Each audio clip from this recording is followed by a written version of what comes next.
मैंने तुम्हें साफ साफ बता दिया कि हमारी लव स्टोरी शुरू होने से पहले ही खत्म हो गई है, क्योंकि हम दोनों दुश्मनों के बच्चे हैं। इसलिए मुझे फिर से मत कॉल करना। हनी, ये तुम क्या कह रही हो और किस दिल से कह रही हो? तुम इतनी जालिम नहीं हो सकती। जालिम? मैं तो बहुत रहम दिल हूँ, इसलिए मैंने डैडी जी को अभी तक कुछ नहीं बताया, क्योंकि अगर मैं डैडी जी को सब कुछ बताती ना तो उन्होंने भी तुम्हारा वही हाल करना था जो उन्होंने सिकंदर अंकल का किया है। हाँ, तुम्हारी टांगे तोड़ देते वो। मैं टांगे तोड़वाने को भी तैयार हूँ। क्या फायदा? सिकंदर अंकल की भी टांगे तोड़वाने के बाद शादी नहीं हुई ना, उसी तरह हमारी भी शादी का सवाल ही नहीं पैदा होगा। तुम कोशिश करके देखो, खुदकुशी का बहाना कर लो, भूख हड़ताल कर लो, नाराजगी इख्तियार कर लो। अपनी बात मनवाने के लिए इंसान सब कुछ कर सकता है, और भी बहुत सारे तरीके। प्लीज कुछ कर लो। नहीं, मैं एक बहुत हकीकत पसंद लड़की हूँ और अपने मम्मी डैडी को ऐसे ही तंग करने के लिए, अपनी बातें मनवाने के लिए मैं यूं तंग नहीं करती। और हाँ, सिकंदर अंकल को भी बता दो कि उनका इंतजार करना बिल्कुल ही फजूल है। देखो, तुम अपने डैडी जी को समझाओ, उनसे बात करने की कोशिश करो, क्योंकि ये सिर्फ मेरा तुम्हारा नहीं, ये 6 लोगों की जिंदगियों का सवाल है। 6? हाँ? मैं, तुम, सिकंदर मामू और इसरा आंटी, अमल और Azlan. Azlan?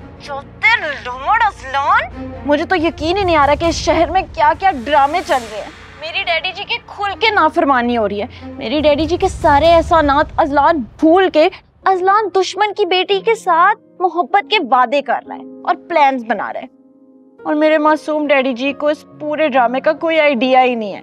This is not fair. देखो देखो देखो, अब हनी, आई एम सॉरी, तुम ज्यादा गुस्सा कर रही हो, क्योंकि तुमने मुझे बात ही ऐसी बताई है।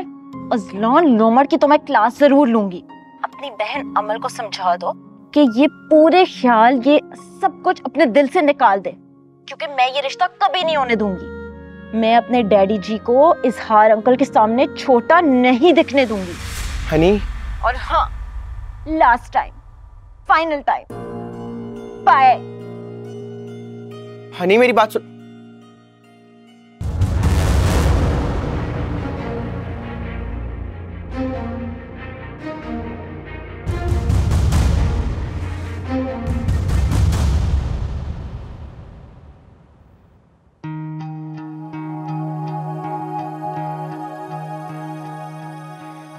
एक बात बताओ मुझे, मेरा फोन क्यों नहीं अटेंड कर रही आप? क्या बात करूं मैं तुमसे? वही मौसम के हाल पे तबसरा कर सकते हैं। और क्या बात करते हैं यार हम? अस्सलाम, मुझे बहुत डर लग रहा है। क्या होगा पता नहीं। अमल, अल्लाह मियां ने ना इंसान को अक्ल इसलिए दी है ताकि वो सोचे और अपने लिए राह निकाले। अगर रास्ते इतने हमवार होते ना तो इसरा आंटी और सिकंदर चाचू इतने अरसे से भटक ना रहे होते। मेरे सोचने का लेवल कुछ और है, उसकी फिक्र ना करो तुम। पापा नफीस पहलवान का नाम भी नहीं सुनना चाहते। मेरा नाम नफीस पहलवान नहीं है, अजलान चौधरी। एक बात बताओ मुझे, प्यार करती हो मुझसे? बहुत। इस एक होने से भी डरती। तो इसलिए इस डर को अपने दिल से निकाल दो। ये तुम्हारे लिए और मेरे लिए बेहतर। अब जो है ना, मेरे पास हल निकालना है, ना सिर्फ तुम्हारे लिए, अपने लिए, बल्कि सिकंदर चाचू और खाला के लिए। जंग लड़नी और जीतनी भी। इसलिए वादा करो, मेरा साथ कभी नहीं छोड़ोगे।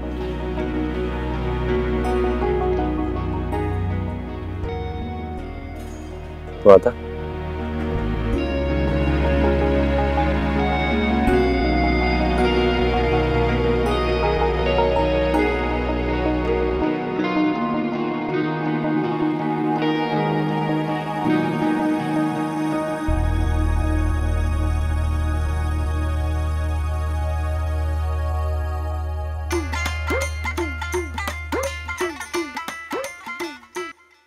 ऐसा रे, तुझे क्या लग रहा था मैं तुझे ढूंढ नहीं सकूंगा? हाँ। कबूतर की आंख बंद करने से ना खतरा टल नहीं जाता। यूं समझ, मैं भला बल्कि बुरी बला की तरह ना तेरे पीछे पड़ गया।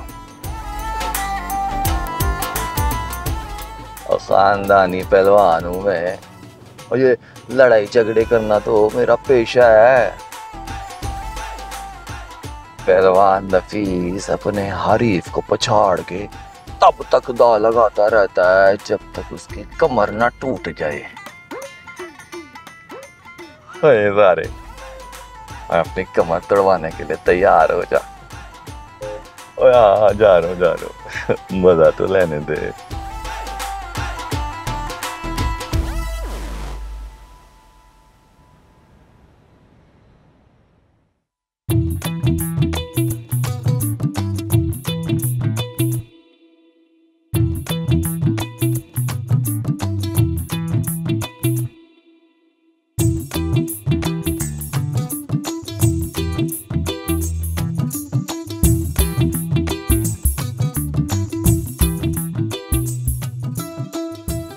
बड़ी ऊंची बिल्डिंग में इजहारे ने अपना ऑफिस बनाया है। 2 नंबर का काम करता होगा ना, तभी तो। ले भाई पहलवान नफीस, एक बात का तो फैसला हो गया। अब पूरे शहर में अपने मैरिज हॉलों का जाल बिछाना है और फिर इससे भी बुड्ढी ऊंची बिल्डिंग में अपना ऑफिस बनाना है। सही। पर ये गंजा चूहा बिल से बाहर क्यों नहीं आ रहा?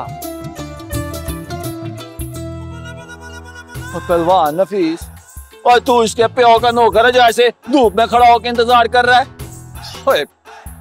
पगले, गड्डी में बैठ, एसी चला, गाने चला, फिर इंतजार कर।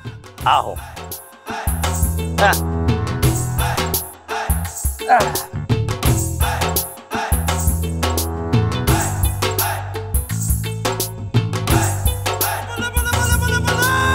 मुझे यकीन ही नहीं आ रहा, इजहार जैसा पढ़ा लिखा इंसान ऐसी बात कर सकता है।